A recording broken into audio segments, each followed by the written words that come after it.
Japon 1950.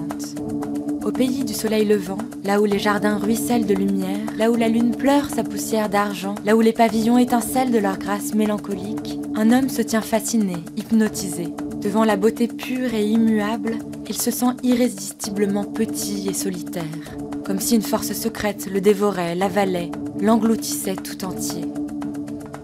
Assis à l'ombre des cerisiers en fleurs, il écrit « Quand on concentre son esprit sur la beauté, on est sans s'en rendre compte, aux prises avec ce qu'il y a de plus noir d'idées noires. »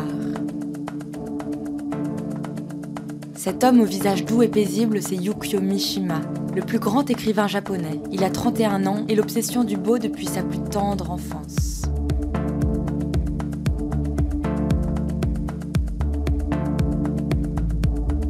Mishima est né à Tokyo en 1925. À l'âge de 7 ans déjà, il jubile devant le théâtre No, les mises en scène sublimes et effrayantes. Le petit garçon le sent dans son âme et dans sa chair comme une conviction intime. La beauté et la cruauté sont intimement liées. L'élégance et la brutalité sont comme deux faces d'une même pièce. À 16 ans, il écrit ses premiers poèmes. Tandis qu'il se rêve en grand écrivain, le Japon sombre dans la guerre.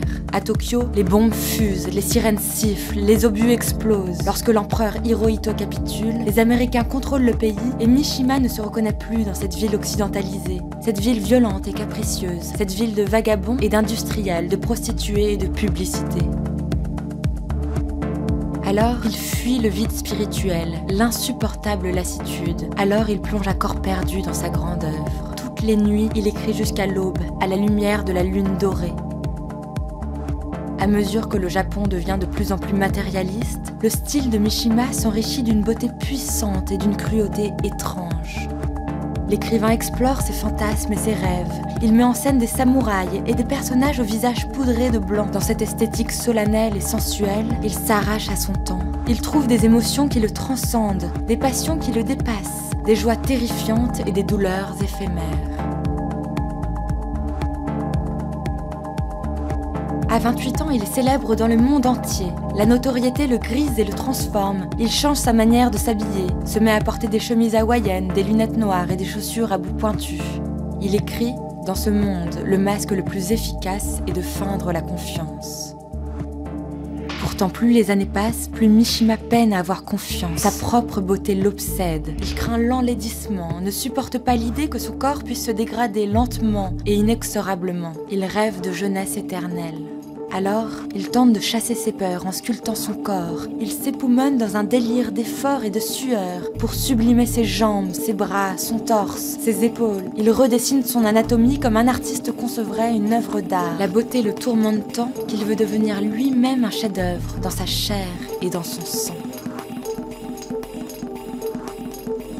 Il découvre les arts martiaux et le kendo, qu'il aime intensément pour leur esthétique pure et charnelle.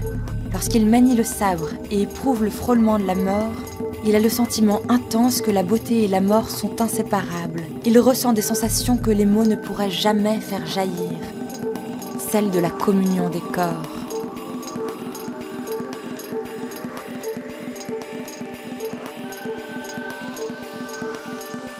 À 40 ans, il débute sa grande œuvre, qu'il intitule « L'ange en décomposition ».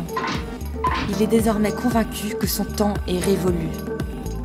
Secrètement, dans l'ombre et le silence, pendant 5 ans, comme s'il s'agissait de son dernier chef-d'œuvre, Mishima se prépare à mourir.